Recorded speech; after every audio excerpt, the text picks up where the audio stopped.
Well, hello folks, it's BG and we're doing a final on our Californian build. This is the MPC Californian and there is the box flap there from the kit. I'm sure you all recognize seeing that on the store shelves and wondering, what is that? Well, this is what it is here. But it's a fascinating model. It's got its issues, but everything's fix-upable. That's what I always like to say. Everything's fix-upable. So a little bit of time, a little bit of effort, a lot of putty, a lot of sanding, and we were able to get this guy to look this cool. Now, of course, we did this one up as what we like to call the question mark one. This would be the car the Riddler would have been driving, back in the days of the comic books and perhaps the 1966 TV show. Too bad this isn't from 1966, so that kind of blows that out of the water, right? But, it was still a lot of fun to create something that we thought the Riddler would have been driving. The car itself is basically a rolling question mark. It's like, what is that? What is that? Well, it's actually supposed to be based on the Oldsmobile Tornado frame. It actually has the front-wheel drive V8 engine up front and nothing else in back. So, so there you go. We had a lot of fun creating the idea for this model, and then the execution of it was almost as fun. We did have our challenges. But we took our time. Our deadline is actually Saturday. So for the Mafia meeting, and I'm not sure when this is going to get uploaded, but that could either be tomorrow or today because we're filming this on Friday. But yeah, we had a lot of fun creating this. We got to use Pegasus wheels and tires out of the stash. I thought those look a heck of a lot better than the ones that were supplied with the kit. Those look like they're a little bit on the anemic side.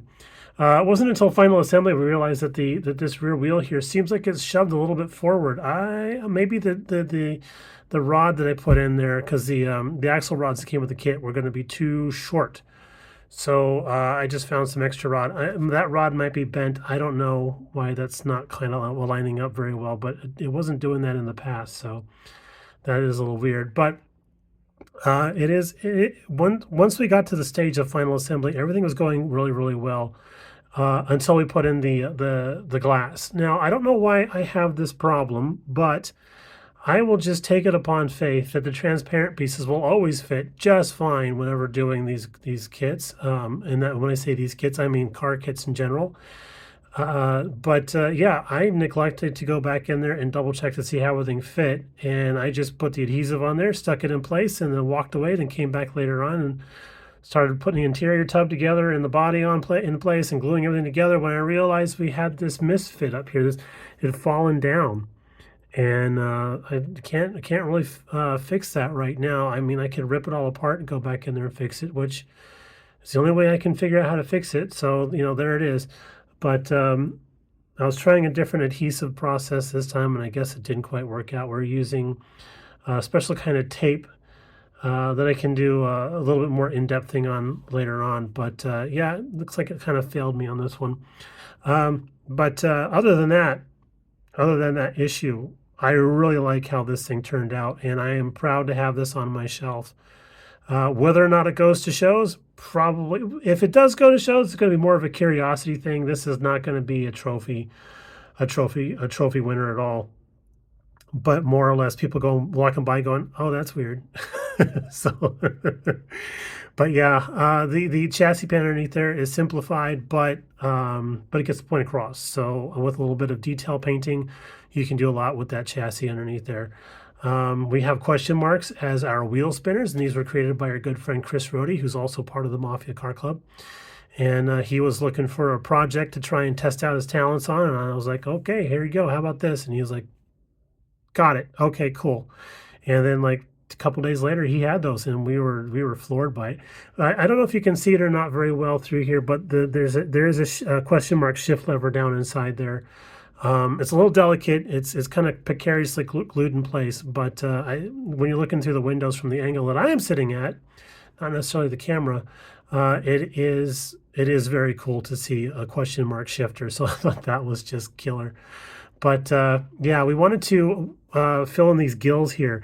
Those are painted the same color as the body interior, as well as the actual question marks on the car.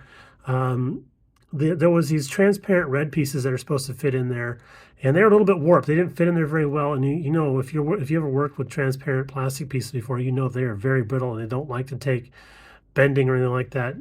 They kind of kick back on that. So my only option was to paint that, and I actually sent some pictures out to some friends and was like, "What do you think? Should I do them gold or should I do them in the question mark color?" And the consensus was do them in the question mark color. It'll tie everything together a lot better. Because I was thinking the gold would tie it together, but no, they were right. That the gills being that light purple color was definitely a good choice. So thank you, you all. You all know who you are. Round back here, we have these supposed to be some chrome parts here that we actually stripped and then just painted with TS21 Tamiya gold. That's the rattle can. And then we went over that with a very thin layer of transparent yellow. I can't think of the number right now, but we did transparent yellow over the top of the gold, and that gave us an even more of a gold tone, which I really like.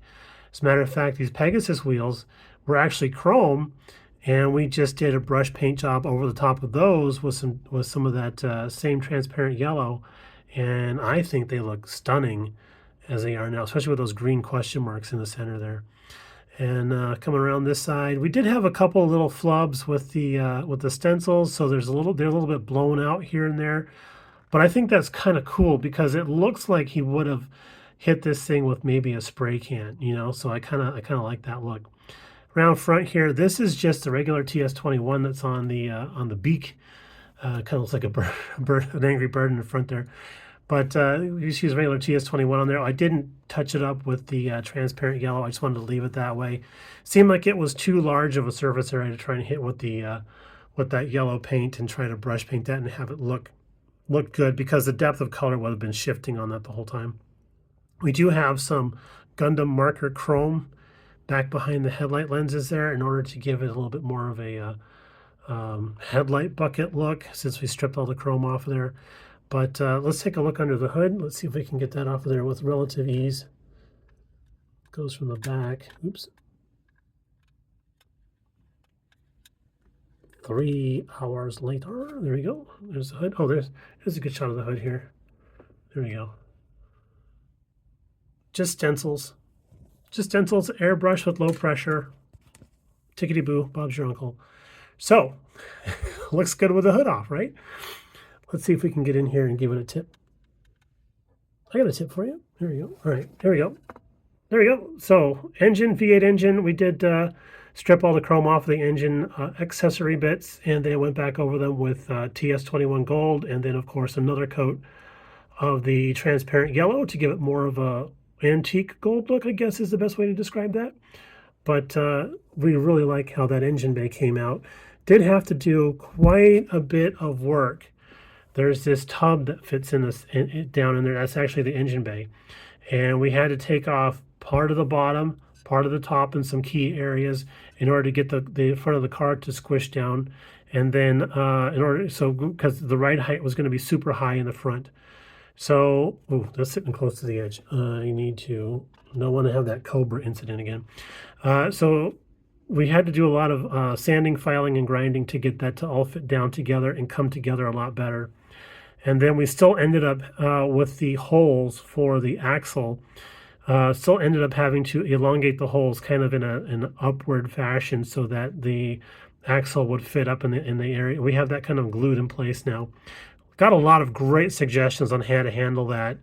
And I think the common one that I was seeing was to elongate that hole and then modify the transaxle if need be in order to get the rod to go through there at the right angle, I guess is the best way to say that. But turns out after elongating the holes and stuff, the hole for the transaxle that goes through the engine was so large that there was plenty of room for that axle to go. I have a piece of aluminum tubing going through there. There was enough room for that to go through there, no problem. We did run into one last minute problem other than that windshield. This radiator core support / fan shroud top didn't want to. It fit where it's supposed to, and it did a good job. But that was so high up that the hood wasn't clearing it. So we got out the motor tool with a grinding drum, and we took down this area right in here, lowered that down by, I don't know, half a millimeter, maybe a little bit, maybe a millimeter, to get that thing to suck down in there. And then we had to had to do a little bit of work on the fan because the engine fan was one of the blades was a little high. So now we got one short blade on the fan, but I don't think that's going to bother how it runs. Pretty sure he's not going to outrun the Batmobile anyway. So we did do an extensive amount of body work on this guy. Let's tip him up here again. Let's see if we can put him on his side. Okay, stay. Did a lot of work back through here and then along this seam and then right there to blend everything in there as best we could to give that a nice cohesive look. We did make a lot of test fits to make sure that this chassis pan fit without having to carve or grind anything out, both in the fore or aft areas for the roll pans. We do have a little bit of a hairline showing here. That probably happened after we tried to spread this a little bit to get the interior tub in there. So that's builder error there.